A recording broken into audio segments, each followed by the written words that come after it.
On a frosty Portland, Oregon winter morning, the thermometers registered only 5 degrees Celsius. Sophia Palmer, pedagogical coordinator at Maplewood Elementary School, drove her car through the Pearl District, an upscale area of the city. She had left earlier to visit the residence of a student who had been exhibiting troubling behavior. Louisa Rivers, only 7 years old, was a girl who once radiated joy through the school hallways. In recent months, however, she had transformed into a withdrawn child, always looking down, and with a sharp decline in school performance. Sophia parked a few houses away from the Rivers Montgomery mansion, one of Portland's most influential families. Businessman Robert Rivers owned a chain of private hospitals and was rarely home due to constant work-related travel. The household and little Louisa's life were managed by Amelia Montgomery, her stepmother, known in high society for organizing charity events and for her impeccable style. The coordinator intended only to discreetly observe the family's routine, but what she saw left her paralyzed. In the mansion's front garden, under the morning fog, Louisa was sweeping the sidewalk barefoot, wearing only a thin dress, completely inadequate for the rigorous Pacific Northwest winter. The girl shivered as she tried to handle a broom almost her size. Sophia could not contain her indignation. She got out of her car and approached the mansion. "Good morning, Louisa," she called softly so as not to startle the child. The girl looked up, revealing deep, dark circles under her eyes. Upon recognizing the coordinator, her eyes widened in panic. "You can't be here," she whispered, looking nervously at the house. "If Aunt Amelia sees—" "You're freezing, dear. Where are your shoes, a coat?"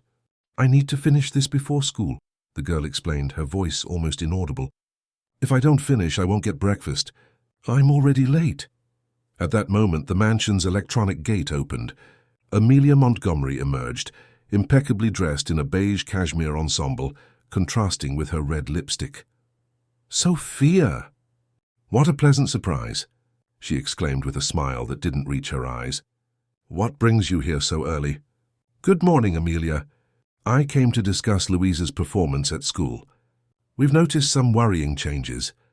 Amelia placed her hand on her stepdaughter's shoulder in a gesture that seemed affectionate, but Sophia noticed her fingers squeezing tightly. "Louisa, dear, go get ready for school. You're already late." The girl lowered her head and ran inside, leaving the broom fallen on the ground. She was sweeping barefoot in this cold, Sophia commented, maintaining a professional tone, although she felt her blood boil. Amelia smiled condescendingly. "Oh, these children. She insists on helping with household chores, you know. I think it's important to teach responsibility early on. As for footwear, she must have taken them off herself. She always does that no matter how much I explain. Her drawings at school have been disturbing," Sophia continued, "and her performance has dropped drastically." "Adjustment phase," Amelia responded promptly. "Since her father traveled abroad 3 months ago, she's been more sensitive, but nothing a competent stepmother can't handle." Sophia noticed a door open on the second floor. Louisa appeared, now dressed in her school uniform, still without a coat, observing the conversation with an apprehensive expression. "I'd like to schedule a formal meeting at school," Sophia insisted, "with the school psychologist present. Unfortunately, my schedule is full for the next few weeks. Charity events, you understand." Amelia consulted her wristwatch. "A very expensive model. Now, if you'll excuse me, I need to take Louisa to school." "Of course," Sophia retreated, realizing she wouldn't achieve anything more there. "We'll be waiting at the school."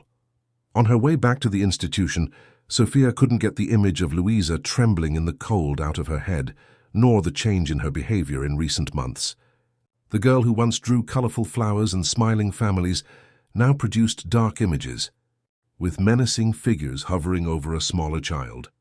At school, Sophia went directly to Principal Cecilia Taylor's office, a respected educator with 30 years of experience. "We need to do something, Cecilia. Louisa's situation is more serious than we imagined." Sophia recounted what she had witnessed. The principal listened attentively, her expression growing more serious with each detail. "We have to tread carefully, Sophia," she finally warned. "The Rivers Montgomery family has a lot of power in this city. Robert is the largest private donor to the city's public school system. Are you suggesting we ignore what's happening?" "Of course not. I'm saying we need concrete evidence before taking any steps. Gather everything. The drawings, behavioral records, teachers' reports. We need a solid case. Sophia nodded, determined. She spent the rest of the day collecting documentation. She found Louisa's disturbing drawings, including one where a small figure was curled up in what appeared to be a dark closet, with the phrase "I'm scared" written in the corner. She consulted the attendance record, 16 absences in the last 2 months, all justified with medical certificates from different clinics. The physical education teacher reported that Louisa refused to change for classes, even on warm days. The art teacher mentioned that the girl was startled by sudden movements and avoided physical contact. During recess, Sophia observed Louisa sitting alone in a corner of the playground. She approached slowly and sat next to her. "Aren't you hungry, Louisa?" she asked, noticing that the girl's lunchbox remained closed. "I can't open it yet," she replied in a low voice. "Only after the bell rings." "Who said that?" "Aunt Amelia. She checks if I've eaten everything when I get home. If I open it early, she'll know." Sophia felt a pang in her chest. How would she know? Louisa looked around and whispered, "She always knows. She has eyes everywhere." That afternoon, after the students left, Sophia decided to follow her instinct. She drove to the Child Protective Services office in the area and presented her suspicions to Counsellor Deborah Allen. Without visible physical marks, and without the child confirming any abuse, immediate intervention is difficult, Deborah explained after hearing the report. "But we can initiate an investigation." "How long would that take?" "Weeks, maybe months. Cases involving influential families tend to be complicated." Sophia left frustrated but not defeated. On her way home, she received a call on her cell phone. "Sophia Palmer," an unknown female voice asked. "Yes, who is this?" "My name is Jasmine Stewart. I worked as a housekeeper for the Rivers Montgomery family until last month. I heard you were there earlier today." Sophia parked her car, suddenly alert. "How did you get my number?" "Portland is small for those who know how to look," the woman replied. "We need to talk about Louisa. I have things to show you that you need to see." "Where can we meet?" "At the Serenity Cafe on Main Street tomorrow at 10 a.m. Come alone." "And Sophia, be careful. You have no idea who you're up against."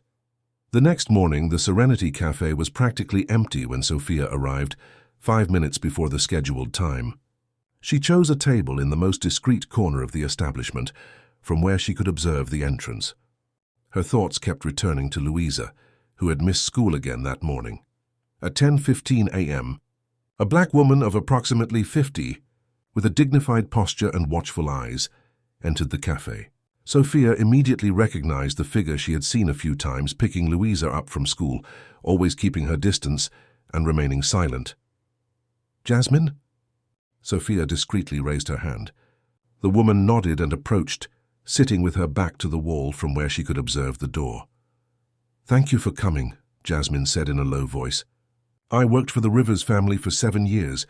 I was fired after trying to interfere with Mrs. Amelia's educational methods."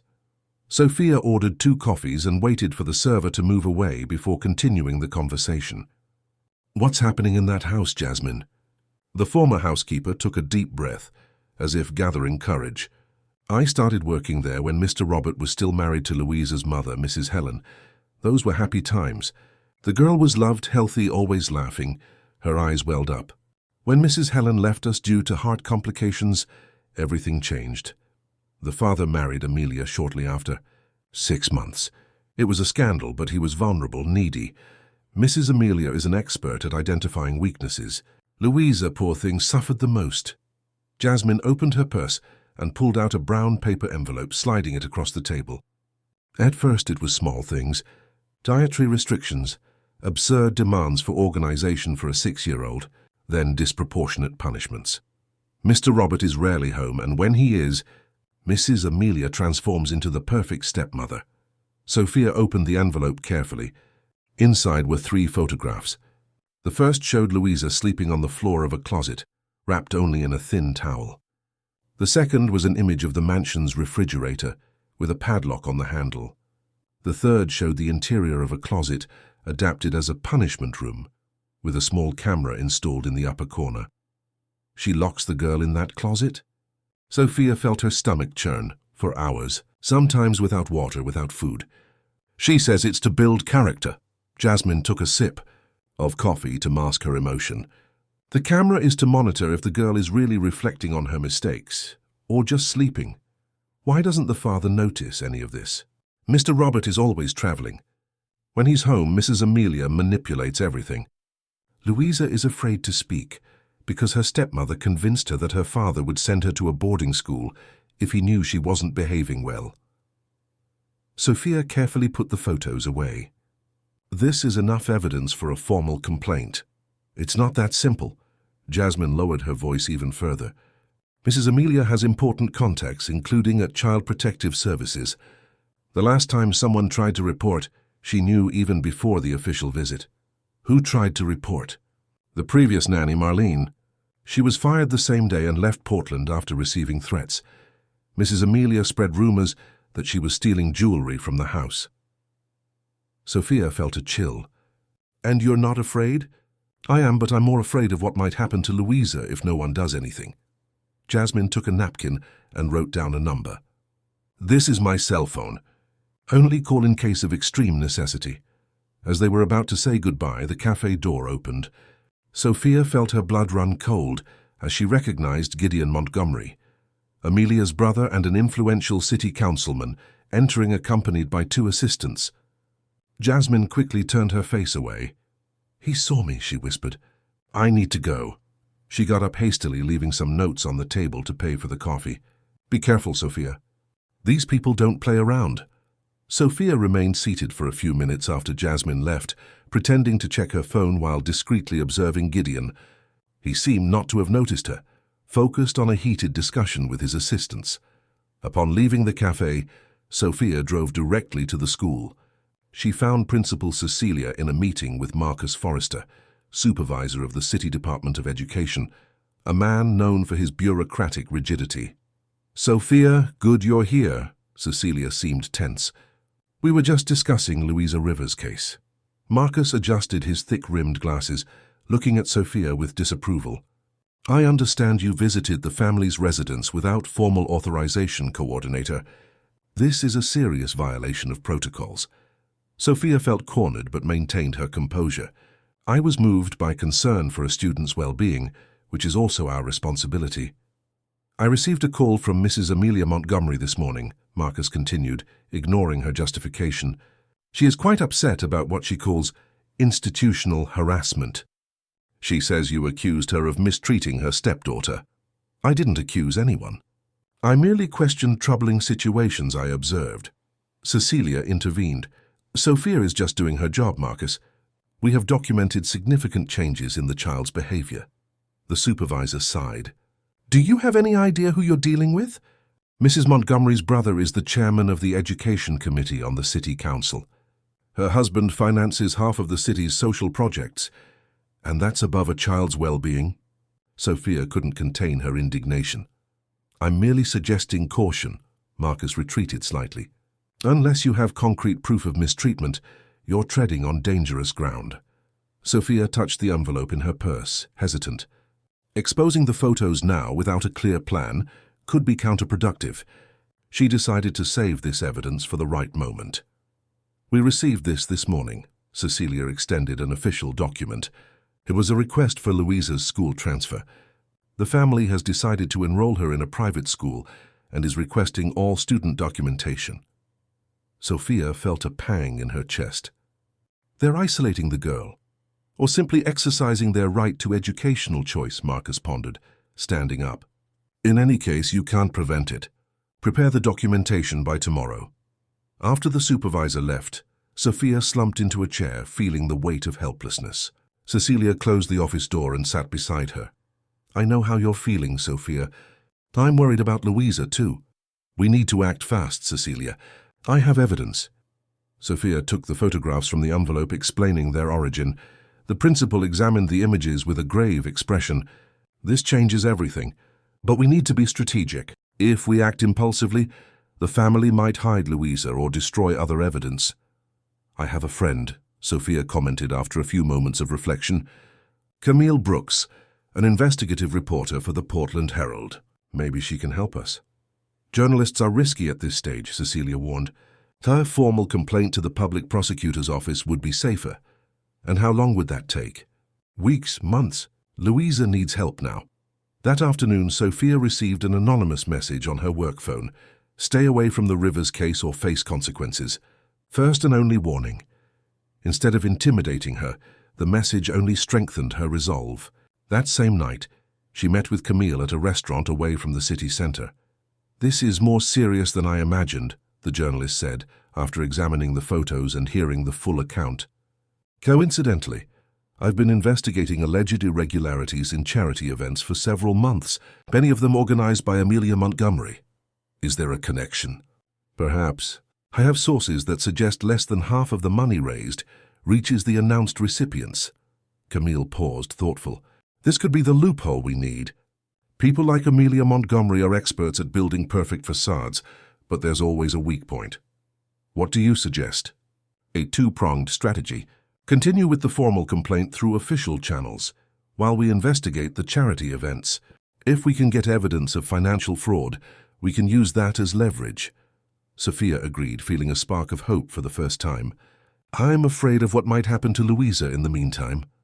"That's why we need to act fast." Camille put the photos in her secure folder. "First thing tomorrow, I'll start searching public financial records. Meanwhile, try to maintain some contact with the girl, even if indirect." Upon arriving home that night, Sophia found her apartment ransacked. Nothing had been stolen, but the message was clear. They were watching her movements. On her pillow, a handwritten note simply said, "Children need discipline. Adults do too." Instead of calling the police, Sophia photographed everything before tidying up. She knew that a formal complaint would likely be ignored, given the Montgomery family's influence. She sent the photos to Camille with a message. Now it's personal. The following week turned into an emotional roller coaster for Sophia. On Monday, she was called to the office of the City Department of Education superintendent, where she received an official notice of temporary suspension from her duties for investigation of inappropriate conduct in professional practice. "It's just standard procedure," explained Superintendent Paul Miller, avoiding her gaze. "We received a formal complaint from the Rivers Montgomery family alleging harassment and defamation." "Defamation?" Sophia felt her face burn.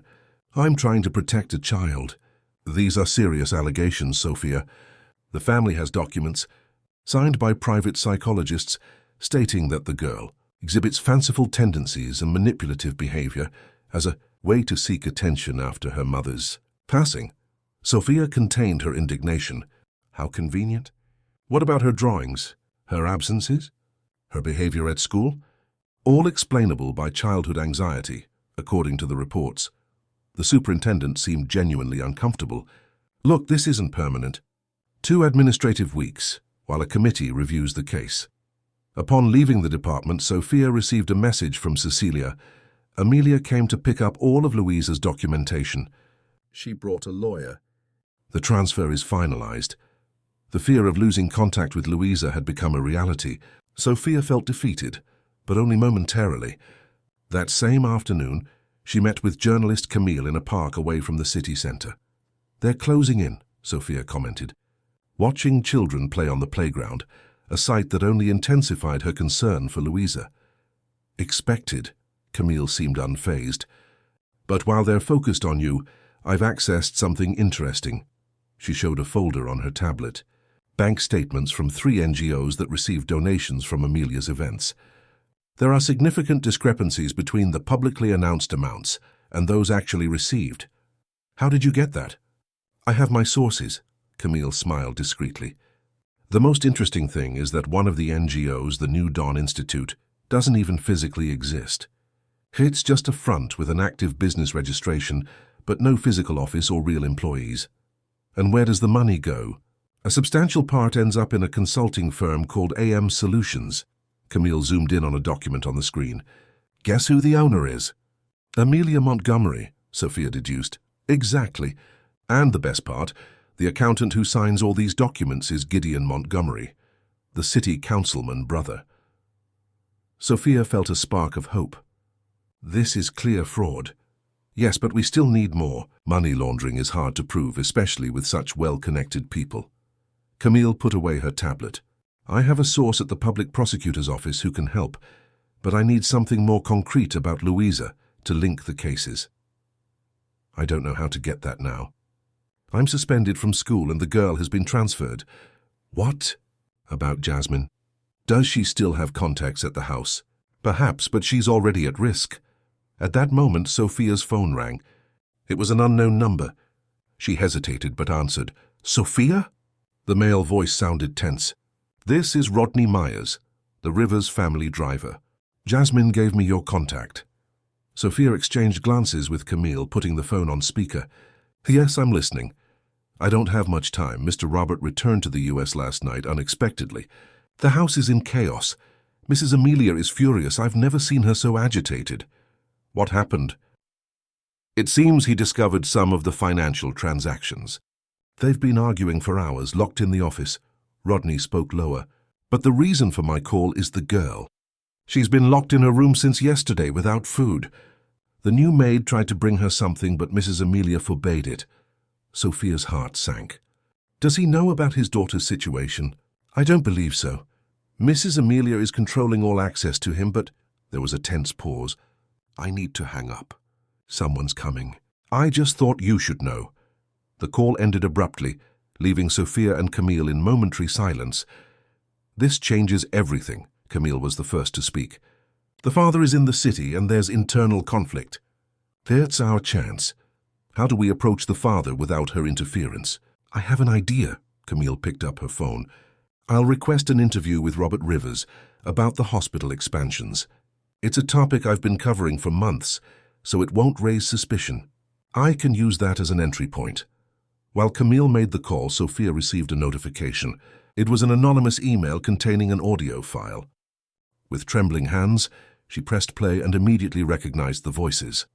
You think you can threaten me with these financial shenanigans? It was Amelia, clearly agitated. I have enough material to ruin your reputation if you open your mouth. What are you talking about?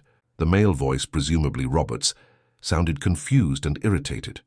The photos with that secretary in Vancouver would be a great start.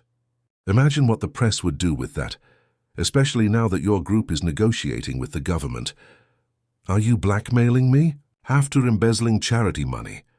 A sound of something breaking interrupted the discussion. Don't be a hypocrite, Robert. You never cared about where the money came from as long as I funded your lifestyle and took care of your problematic daughter. Where is Louisa? I want to see her now. She's grounded. She had another one of her episodes at school. The doctors prescribed absolute rest. Amelia's voice artificially softened. Darling, I know you're stressed, but trust me. I've managed everything perfectly while you were away. Some financial adjustments are just accounting strategies. The recording ended. Sophia and Camille exchanged intense glances. Who sent this? Camille asked. I don't know, but it's concrete proof that Louisa is being isolated from her father. Sophia put her phone away. We need to act now. I got the interview, Camille announced. Tomorrow at 10 a.m. at Rivers Hospital's central office. What am I going to do in the meantime? I can't just wait. We'll prepare a complete dossier. Everything we have. Jasmine's photos, the school drawings, this recording, the financial documents. If we can talk to Robert directly, we need to be ready. That night, working from Camille's apartment to avoid further invasions, they meticulously organized all the evidence. Sophia felt physically and emotionally exhausted but determined. What if the father is complicit? She asked, verbalizing her greatest fear. What if he knows everything and is just worried about the financial scandal? Then we'll go directly to the public prosecutor's office with everything we have, Camille replied firmly. But my journalistic instincts tell me he's being manipulated too. Amelia is clearly the mastermind of the operation. Around 2 a.m., when they finally finished the dossier, Sophia's phone rang again. It was Rodney, the driver. I got what you asked for, he said in a low voice. I recorded Mrs. Amelia giving instructions to the new nanny on how to discipline Louisa. It's sending to your email now. Are you safe, Rodney? Dowser for now. Early tomorrow I need to take Mr. Robert to the central office. He seems determined to investigate the finances personally. We'll be there, Sophia assured, exchanging a meaningful look with Camille. The next morning, promptly at 9:30 a.m., Sophia and Camille strategically positioned themselves at the entrance of the imposing building that housed the administrative headquarters of Rivers Hospitals. The plan was to intercept Robert before he entered his routine of meetings. At 9:45 a.m., a black Mercedes pulled up. Rodney exited the driver's seat and opened the back door. Robert Rivers emerged, a tall, middle-aged man with a tired and worried expression. "Mr. Rivers," Camille approached professionally. "Camille Brooks from the Portland Herald. We have an interview scheduled for 10 a.m. Robert checked his watch. "Yes, my secretary mentioned it. We can go up." Sophia stepped forward.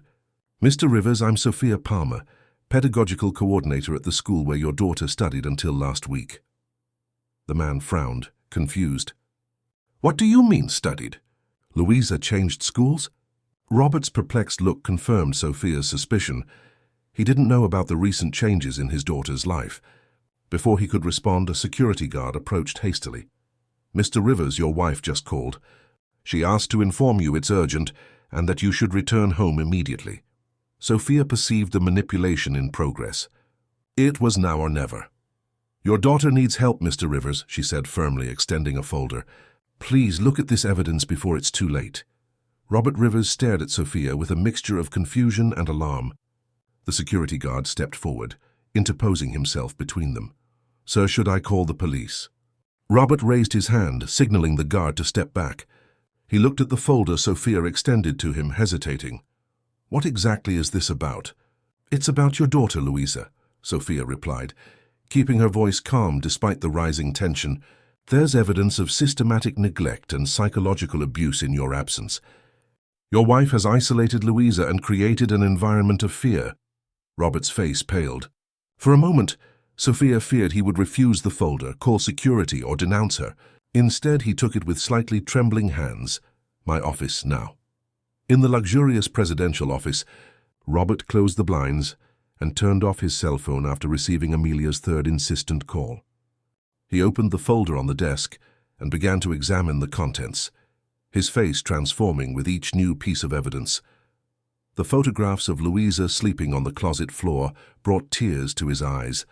The girl's drawings elicited a painful sigh. When he reached the transcript of the recorded conversation, where Amelia spoke about disciplining the child, his fingers gripped the paper so tightly that they partially crumpled it. "How could this—" His voice faltered. He cleared his throat and tried again. "How could this have happened without my knowing?" Amelia created a narrative about Louisa having emotional problems and manipulative tendencies, Camille explained. She isolated the girl from anyone who might question her methods. When employees showed concern, they were fired or intimidated. And the doctors? These signed psychological reports. They are from professionals directly or indirectly linked to your brother-in-law Gideon's companies. Sophia pointed to the documents. "If you investigate, you'll see that the same names appear in several suspiciously similar reports." Robert covered his face with his hands for a moment, then looked at the two women with a determined gaze. "Where is Louisa now?" "According to our contact, locked in the house under constant surveillance," Sophia replied. Amelia realized we were gathering evidence. "That's why she transferred Louisa from school so quickly and had me suspended from my position."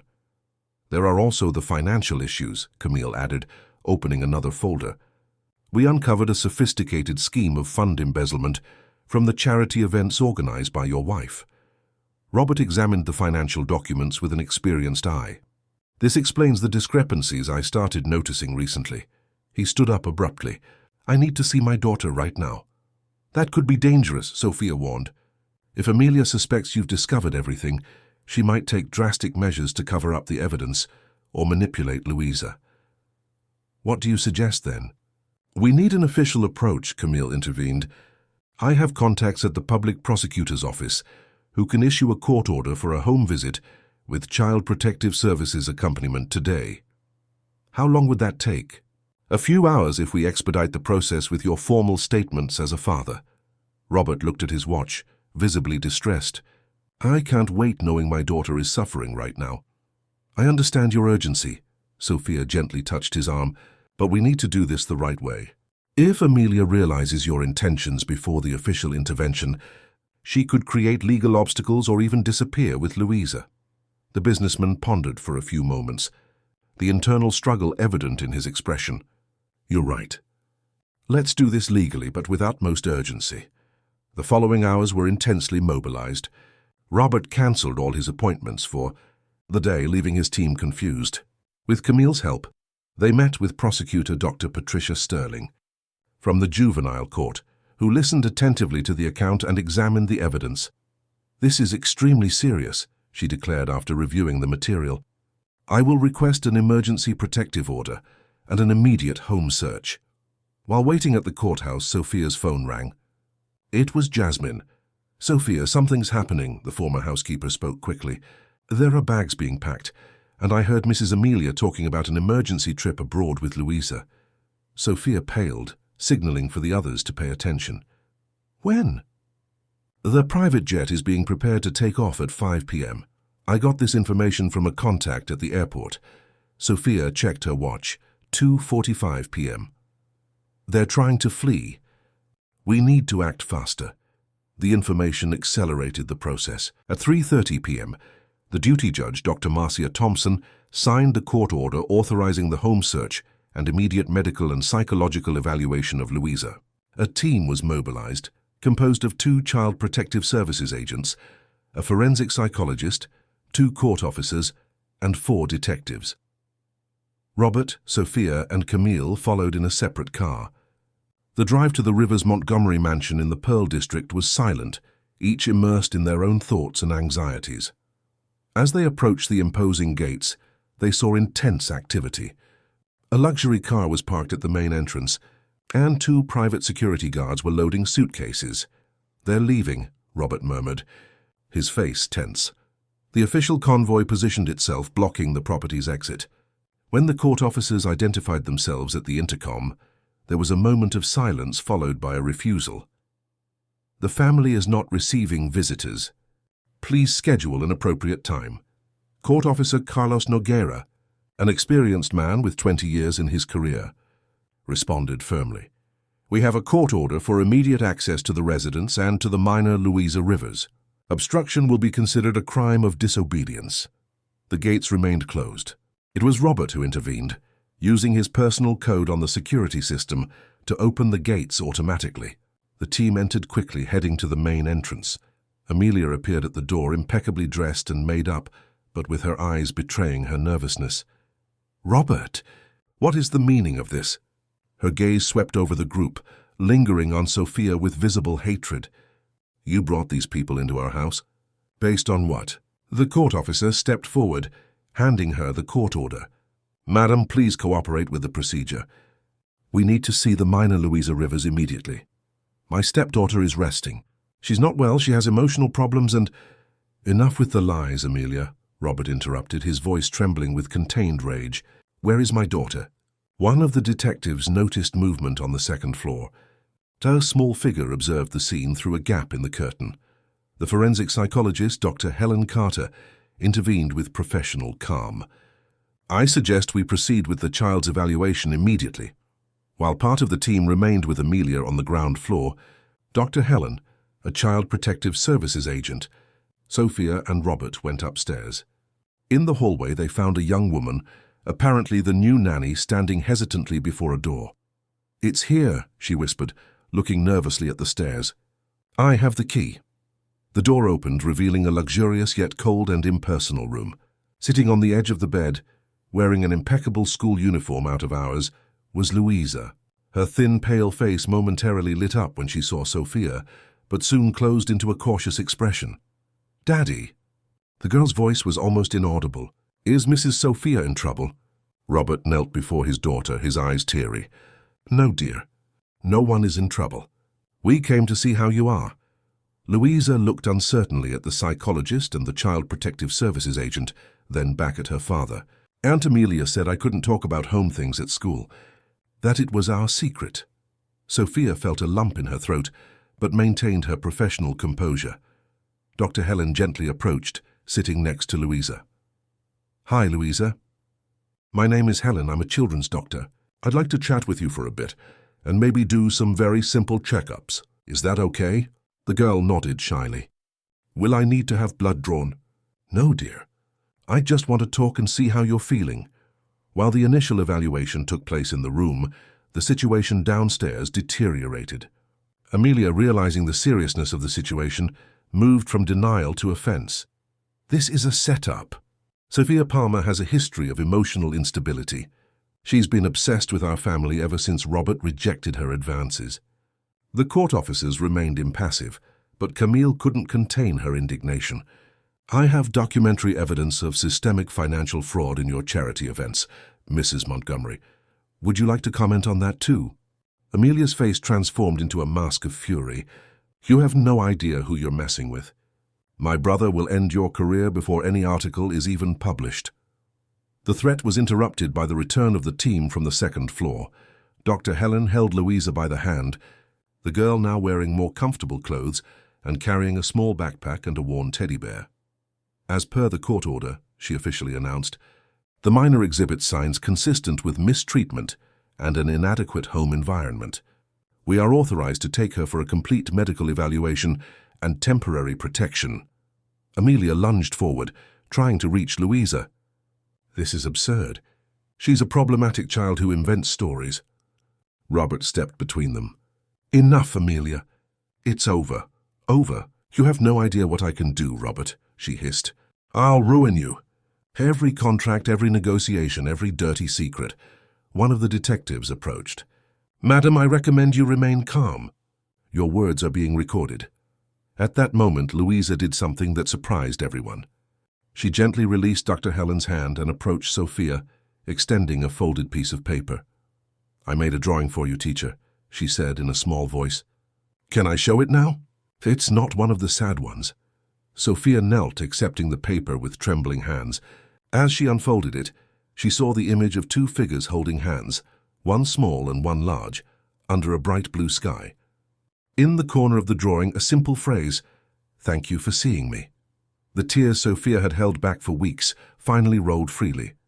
The days that followed were intense. Louisa was taken to St. Christopher's Children's Hospital, a leading facility for childcare, where she underwent a series of physical examinations and psychological evaluations. The results confirmed what Sophia and the others already suspected. The girl showed signs of mild malnutrition, post-traumatic stress, and systematic psychological abuse. During this period, Robert did not leave his daughter's side. For a man accustomed to delegating everything, from corporate meetings to family responsibilities, it was a visible transformation. Sitting on the small sofa in the hospital room, he watched Louisa sleep, his fingers occasionally touching the girl's fine hair, as if he needed to make sure she was truly there. Sophia visited daily, always bringing something special, a new book, a small toy, or simply stories from school. On one of these visits, she found Robert in the hallway, his face marked by fatigue and guilt. How did I not notice? He questioned more to himself than to Sophia. What kind of father doesn't see his own daughters suffering? Sophia sat beside him, the kind of father who trusted the partner he chose. Amelia was extremely skilled at maintaining appearances. That doesn't absolve me. I prioritized everything but Louisa. The business, the trips, the expansions. He sighed deeply. After Helen left us, I just withdrew. It was too painful to see Helen's face in our daughter. There's no point torturing yourself over the past now, Sophia said gently. What matters is what you'll do from now on. Robert nodded, discreetly wiping away a tear. I've already started. I've reorganized the entire corporate structure to work remotely. No trips longer than 2 days. No meetings that can't be rescheduled if Louisa needs me. That's a good start. I'm also selling the mansion. Louisa shouldn't go back to a place with so many bad memories.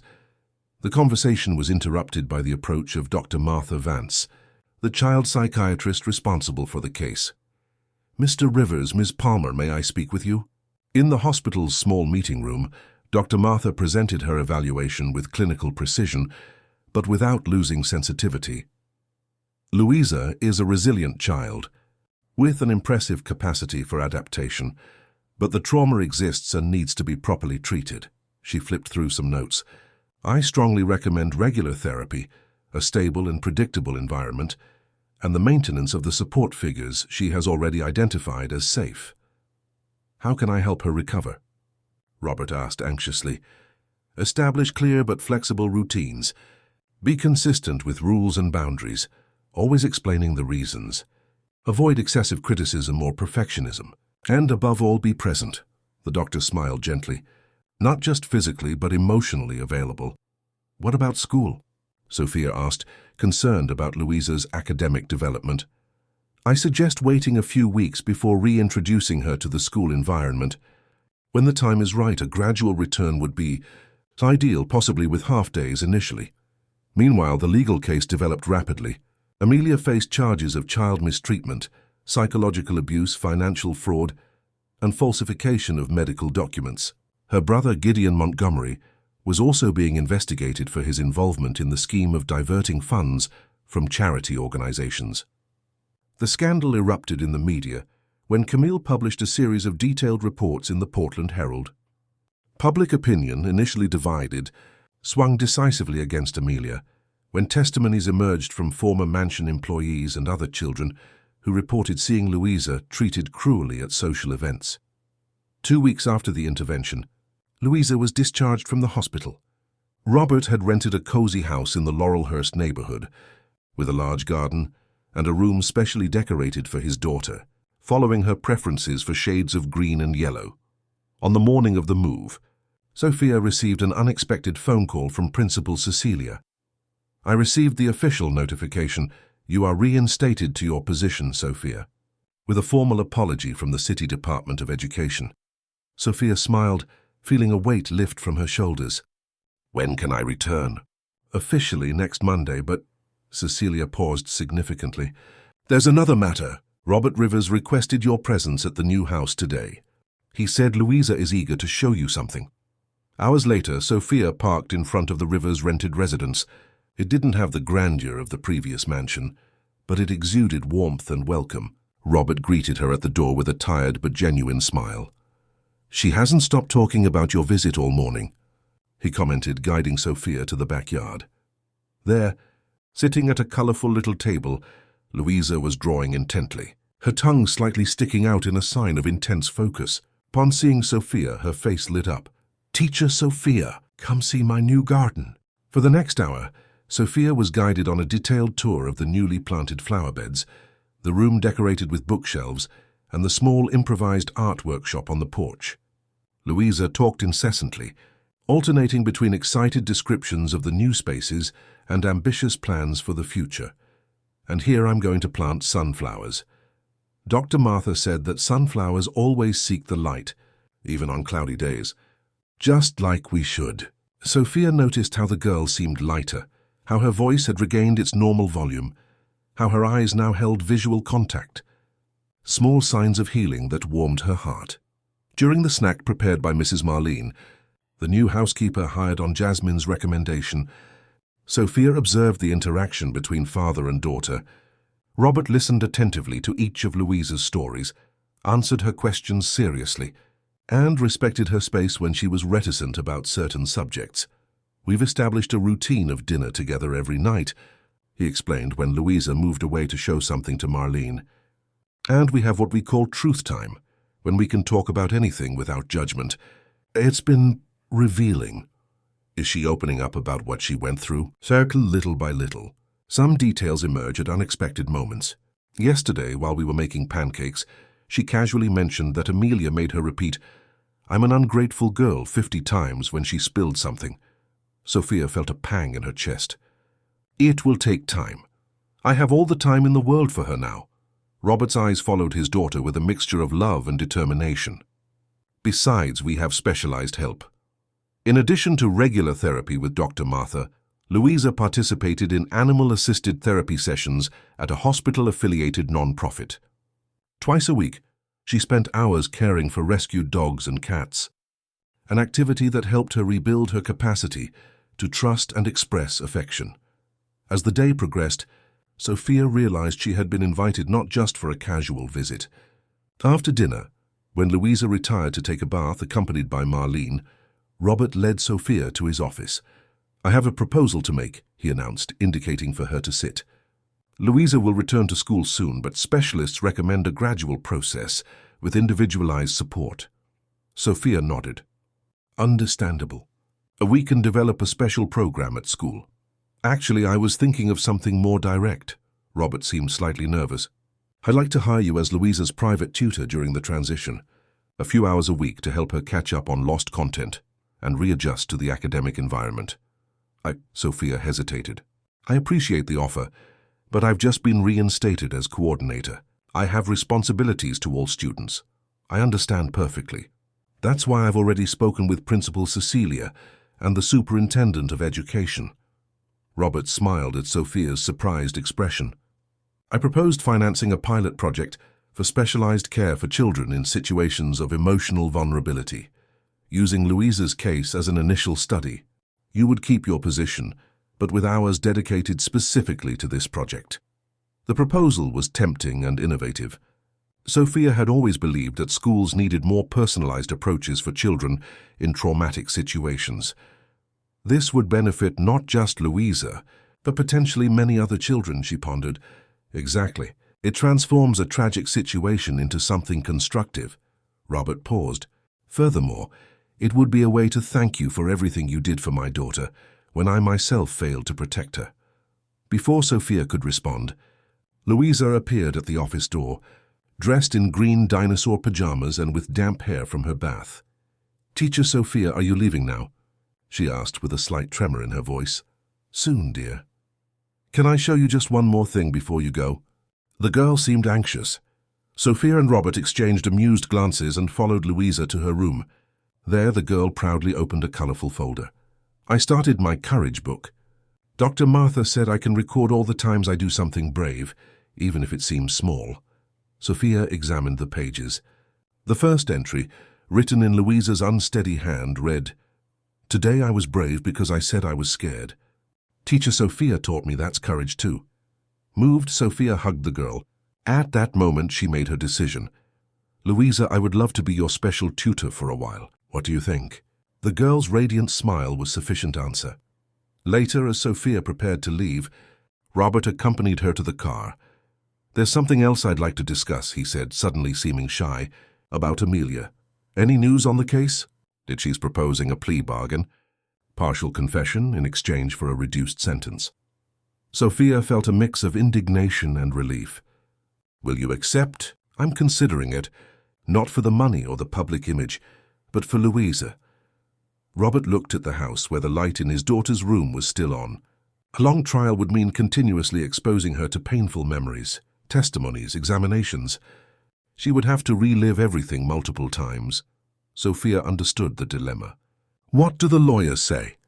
That I can get a permanent protective order preventing any contact from Amelia with Louisa, regardless of the agreement. He sighed. Ultimately, I just want what's best for my daughter. And what about the financial crimes? Those will proceed independently. The public prosecutor's office won't drop those charges, and I wouldn't interfere even if I could. As they said goodbye, Sophia noticed a significant change in Robert. The businessman focused exclusively on expansions and profits had been replaced by a father determined to rebuild family ties and prioritize his daughter's well-being. On her way home, Sophia reflected on the extraordinary events of the past few weeks, from a suspended coordinator to a key player in an innovative educational project, from a solitary advocate to part of a protective network for Louisa. The twists and turns had been intense, but the result, the genuine smile of a child reclaiming her childhood, compensated for every moment of anguish. Her phone rang. It was Camille. You won't believe it, the journalist said without preamble. I just received bombshell information for our next report. Amelia's brother, Gideon Montgomery, has decided to cooperate with the investigations in exchange for clemency. And he has documents, Sophia. Documents that prove even larger schemes involving other important figures in Portland society. Sophia smiled to herself. The truth always found its way to the light, no matter how powerful those who tried to hide it were.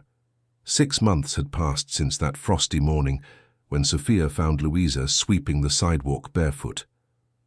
Portland now experienced the first days of spring, with yellow cherry blossoms blooming throughout the city, announcing times of renewal. In Judge Dr. Marcia Thompson's chambers, the final hearing of the Rivers case was about to begin. Sophia waited in the hallway alongside Camille, both summoned as witnesses. The process had grown to larger proportions than anyone could initially have predicted. "Nervous?" Camille asked, watching Sophia repeatedly adjust her blouse collar. "A little. It's the first time I'll see Amelia since the intervention."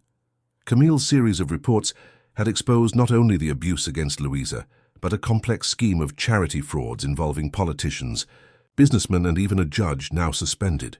The articles earned the journalist the Pulitzer Prize for investigative journalism and elevated her career to a new level. "I heard she tried one last deal yesterday," Camille commented. "She offered to reveal names of others involved in the financial schemes in exchange for alternative sentences. And? Too late. Her brother already handed everything over. Gideon seems determined to reduce his own sentence, even if it means dragging his sister along." The chamber door opened, and Dr. Patricia Sterling, the prosecutor, called them in. The courtroom was packed. Lawyers, court officers, Child Protective Services representatives, and authorized journalists occupied every available space. Sophia spotted Robert sitting in the front row, accompanied by Dr. Martha, Louisa's psychiatrist. There was no sign of the girl, as agreed. She would be spared this part of the process. When Amelia entered, escorted by female police officers, a heavy silence fell upon the room. The once elegant socialite now wore simple clothes, without jewelry or elaborate makeup. Her gaze, however, maintained the same calculating coldness. The hearing proceeded with compelling testimonies.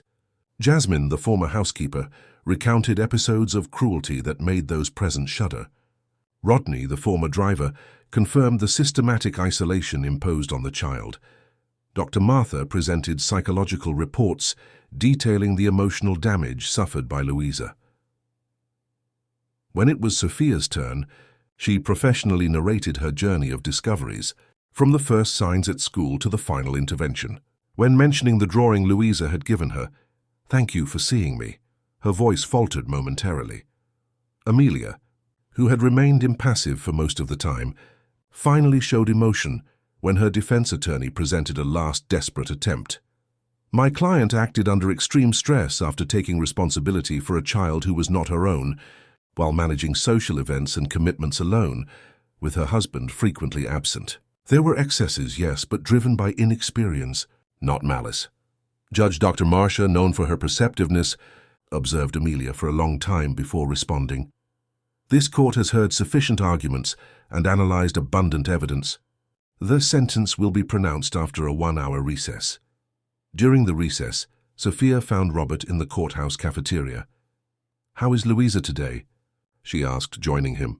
"Anxious but good," he smiled slightly. "She's with Marlene at home preparing a surprise for later." "A surprise?" "Something related to your school project, from what I understand. She wouldn't let me see it." In recent months, the Sunflower Project, as the educational program funded by the Rivers Foundation had been named, had expanded beyond Louisa's individual case. Under Sophia's coordination, it already served 15 children in situations of emotional vulnerability, offering specialized pedagogical support, therapy, and integration activities. Louisa, although still requiring special attention, had become a kind of informal ambassador for the project, always welcoming new members with the sensitivity of someone who knows the pain of isolation. "She has made extraordinary progress," Sophia commented. "Yesterday, during story time, she was the first to raise her hand to participate. At home, we've also noticed significant changes. The nightmares have decreased, and she can now talk about the period with Amelia without panicking." Robert paused, stirring his coffee thoughtfully. "Last week, she asked me if she could visit her mother's grave. She had never asked that before." "And you went?" "Yes, it was intense but necessary. She talked to Helen's photo for almost half an hour, telling her about school, friends, the project." His eyes welled up. "In the end, she said something that broke me. 'Mommy, now Daddy really sees me.'" Sophia gently squeezed Robert's hand, understanding the depth of that simple phrase. During the period under Amelia's influence, Louisa had become invisible. Her fears ignored, her needs neglected, her essence suffocated. To be seen, truly seen, was the first step towards rebuilding her identity. When the hearing resumed, the tension was palpable. Judge Dr. Marcia, after reviewing the main points of the case, looked directly at Amelia. This court cannot ignore the gravity and systematic nature of the abuses committed against a defenseless child placed under your care and protection. The premeditation of the acts, the constant psychological manipulation, and the absence of any genuine sign of remorse demonstrate significant dangerousness. The sentence was harsh: 6 years of imprisonment for child mistreatment, psychological abuse and emotional torture against a minor, plus an additional 4 years for financial crimes, totaling 10 years of incarceration. Additionally, a permanent prohibition of any contact with Louisa was determined, even after serving the sentence. Gideon Montgomery, for his cooperation, received a reduced sentence of 3 years in a halfway house for financial crimes, but was permanently removed from public office. Upon leaving the courthouse, Sophia felt a strange mix of relief and melancholy. Her painful chapter was coming to an end, but the scars left on Louisa would require years of continuous work to fully heal. "Shall we celebrate this closure?" Camille suggested, approaching. "You, me, Jasmine, Rodney, the people who made a difference in this case." "Maybe another day," Sophia replied. "I promised Louisa I'd see her after the hearing." An hour later, Sophia parked in front of the Rivers' new house. No longer the temporarily rented residence, but a home they owned in a quiet neighborhood, with a large garden and a welcoming structure, without the unnecessary ostentation of the old mansion. She was greeted by a visibly anxious Louisa, who pulled her by the hand as soon as she opened the door. "Quick, teacher! I need to show you before it gets dark." Intrigued, Sophia allowed herself to be guided to the back of the house, where a significant space had been transformed into a circular garden, with different species of flowers and plants divided into sections. "It's the Garden of Rebirth," Louisa proudly announced. "Each part represents a phase of our project at school." Sophia watched in wonder. In the center, a circular flower bed full of grown sunflowers pointed towards the sun. Around it, in segments, other plants represented the various modules of the sunflower project. Resilient flowers like succulents symbolizing resilience, aromatic herbs representing self-knowledge, colorful flowers indicating emotional expression. "Did you plan all this, Louisa?" "Yes, with help from Mrs. Marlene and the landscaper Daddy hired. But the idea was mine." The girl explained each section with infectious enthusiasm. "And the best part is, we can bring the other children from the project to plant here too. Each one can have their special little corner." Robert approached, observing his daughter with visible pride. "She worked on this for weeks. She's become a true budding landscaper." While Louisa ran to get her plant notebook, Robert and Sophia walked slowly through the garden. "The sentence was fair," he commented, "although no punishment can truly compensate for what Louisa suffered." "The real compensation is happening here," Sophia replied, indicating the vibrant garden, "in her ability to transform pain into something beautiful and meaningful." "Much of that we owe to you, Sophia." Robert stopped, looking at her intensely. "Without your intervention, I don't know where we would be now. I just did my job. No, you did much more. You risked your career, your reputation, possibly even your safety for a student." He hesitated briefly. "That's why, in addition to the Sunflower Project, I've established a scholarship in your name at the State University, focused on training specialized teachers in identifying and intervening in cases of child abuse." Sophia blinked, surprised. "Robert, that's extraordinary. It's the least I can do. I want to ensure that other children have the chance to find someone like you when they need it." At that moment, Louisa returned running, carrying not only her notebook but a small, hand-painted wooden sign. "I almost forgot the most important part," she exclaimed, positioning the sign at the garden entrance. Sophia approached to read the inscription, "Sophia Palmer's Garden, where the seeds of courage bloom." With tears in her eyes, Sophia hugged the girl. "There's the most beautiful tribute I've ever received, Louisa. You taught me that even in dark places we can find light," the girl replied with wisdom beyond her years. "Now I want to teach that to other children too." As the sun began to set, casting golden hues over the garden, Sophia reflected on the extraordinary journey they had shared. From a frosty winter morning to this warm spring afternoon, from the darkness of the closet, where Louisa was locked, to the exuberance of this garden where she now flourished. A few weeks later, the Sunflower Project received official recognition from the Department of Education as an innovative model for treating children in situations of emotional vulnerability. Schools across the country began requesting information about the methodology, and Sophia unexpectedly found herself in the position of educational consultant. During the awards ceremony, when asked by a journalist about what motivated her, Sophia simply replied, "The certainty that every child deserves to be truly seen." That same night, upon returning home, Sophia found a colorful envelope in her mailbox. Inside was a new drawing by Louisa, an entire field of sunflowers, each with a different smiling face representing the children of the project. In the bright blue sky, written in neat letters, a phrase that perfectly summarized the transformation they had lived. "Thank you for teaching me that, like sunflowers, we can always turn our faces to the light, no matter how long the night has been." Looking at the drawing, Sophia knew with certainty that, despite the scars that would remain, Louisa had found her way to the light, and in the process, she had also illuminated the path of many others.